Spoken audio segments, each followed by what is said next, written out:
Assalamualaikum warahmatullahi wabarakatuh.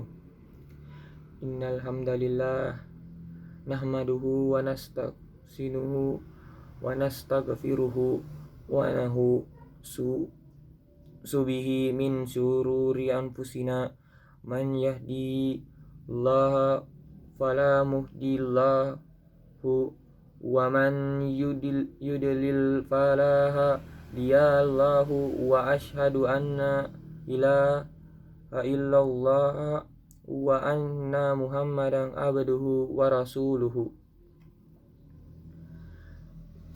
Yuhlih lakum a'malakum wa yaghfir lakum sunubakum wa man yuti laha wa rasulahu fawzan adima. Ya ayyuhallazina amanu taqullaha wa minu birasulihi yu'tikum kiflaini mir rahmatihi wa yaj'alakum nuran tamshuna bihi wa yaghfir lakum wallahu ghafurur rahim. Ya ayyuhallazina amanu taqullaha wal tadur nafsum summa qaddamat ligadin wattaqullaha innallaha khabirum bima ta'malun. Takwa dalam artian yang sebenar-benarnya, yaitu takwa yang menjadi spirit dari segala perkataan yang kita ucapkan dan perbuatan yang kita lakukan, sehingga diri ini terjaga dari setiap perkataan yang menyayat dan perbuatan yang menyinggung orang lain. Semoga kita semua dikaruniai sifat takwa yang seperti ini. Amin ya rabbal alamin. Kaum muslimin yang berbahagia, tidak diragukan lagi bahwa Islam sangat menganjurkan sikap toleransi, tolong-menolong, hidup yang harmonis dan dinamis di antara umat manusia tanpa memandang agama, bahasa, dan ras mereka.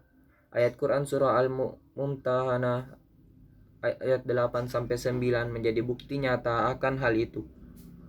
Allah Subhanahu wa taala berfirman, Allah tidak melarang kamu untuk berbuat baik dan berlaku adil terhadap orang-orang yang tidak memerangimu dalam urusan agama dan tidak pula mengusirmu dari negerimu. Sesungguhnya Allah menyukai orang-orang yang berlaku adil. Allah hanya melarang kamu menjadikan mereka sebagai kawanmu, yaitu orang-orang yang memerangimu dalam urusan agama dan mengusirmu dari kampung halamanmu, serta membantu orang lain untuk mengusirmu. Barang siapa yang menjadikan mereka sebagai kawan, maka mereka itulah orang-orang zalim. Imam Al-Syukaini menjelaskan bahwa ayat tersebut mengandung makna bahwa Allah tidak melarang umat Islam untuk berbuat baik kepada kafir dhimmi, yaitu orang-orang non-muslim yang mengadakan perjanjian dengan umat Islam dalam menghindari peperangan dan tidak membantu non-muslim lainnya dalam memerangi umat Islam. Berdasarkan hal itu, Nabi Muhammad SAW mengancam umat Islam yang memerangi non-muslim yang seperti ini dengan peringatan keras dan tegas untuk tidak memasukkan mereka dalam surga. Dalam sebuah hadis riwayat Bukhari, Rasulullah SAW bersabda, "Man qatala mu'ahadan lamu yarih ra'id hatta wa innari ha tujadu min masirati arba'ina ama." Barang siapa yang membunuh non-muslim yang terikat perjanjian dengan umat Islam, maka ia tidak akan mencium keharuman surga. Sesungguhnya keharuman surga itu bisa dicium dari jarak 40 tahun perjalanan di dunia. Hadis riwayat Bukhari. Kaum muslimin yang berbahagia, dalam catatan sejarah diceritakan juga bagaimana santunnya Nabi ketika bergaul dengan orang-orang Yahudi dan kaum munafik ketika berada di kota Madinah. Rasulullah tetap menerima sikap lahiriah mereka dan membiarkan para ahli kitab untuk memeluk agamanya dengan bebas. Banyak hadis-hadis sahih yang menjelaskan sikap toleransi yang dipegang teguh Nabi Muhammad Sallallahu Alaihi Wasallam. Misalnya saja kisah Nabi yang pernah menggadaikan baju perangnya kepada Abu Syam, seorang Yahudi. Begitu pula dengan sikap beliau dalam bergaul dengan sebagian tamu-tamu perempuan Yahudi, serta keramaian beliau yang menyambut kaum Nasrani di Masjid Nabawi. Kaum muslimin yang berbahagia, konsep toleransi dalam Islam berbeda dengan paham pluralisme yang digambar-gambarkan oleh sebagian pemikir muslim belakangan. Mereka menganggap bahwa semua ajaran agama bermuamalah kepada tujuan dan maksud yang sama. Bahkan mereka menganggap benar semua agama-agama yang ada dan pemeluknya akan masuk surga bersama dengan umat Islam kelak. Padahal sebenarnya tidak demikian. Kita harus jeli. Memang benar Islam mengakui adanya pluralitas agama dengan dalil firman Allah SWT dalam surat Al-Kafirun ayat ke-6 yang berbunyi, Lakum dinukum waliyadin. Untukmu agamamu dan untukku agamaku.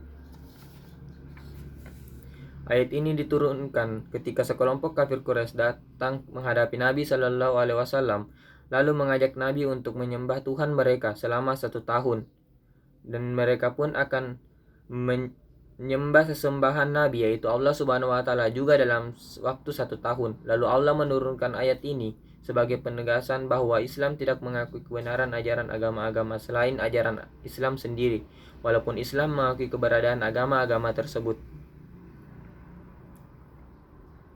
Dengan demikian, letak perbedaan antara toleransi dengan paham pluralisme agama dalam Islam sangat jelas. Islam mengakui dan sangat menganjurkan toleransi antar umat beragama. Namun sebaliknya, Islam sangat menentang keras ajaran pluralisme yang membawa kepada keyakinan bahwa semua agama adalah benar, karena satu-satunya agama di sisi Allah itu hanyalah Islam semata. Ali Imran, Quran Surah Ali Imran ayat 19. Sidang jamaah Jumat yang berbahagia. Innal hamdalillah nahmaduhu wa nasta'sinuhu wa nastaghfiruhu wa na'udzu billahi min syururi anfusina wa min sayyiati a'malina. Man yahdihillahu fala mudilla lahu wa man yudlil fala hadiyallahu. Wa asyhadu an la ilaha illallah wahdahu la syarika lahu wa asyhadu anna Muhammadan abduhu wa rasuluhu. Wassalatu wassalamu ala Muhammadin wa ala alihi wa sahbihi amma ba'd. Kaum muslimin rahimakumullah. Demikianlah khutbah yang dapat saya sampaikan. Mudah-mudahan bermanfaat terutama bagi diri kami dan jamaah sekalian. Semoga kita bisa tetap di dalam golongan hamba-hamba Allah yang soleh. Assalamualaikum warahmatullahi wabarakatuh.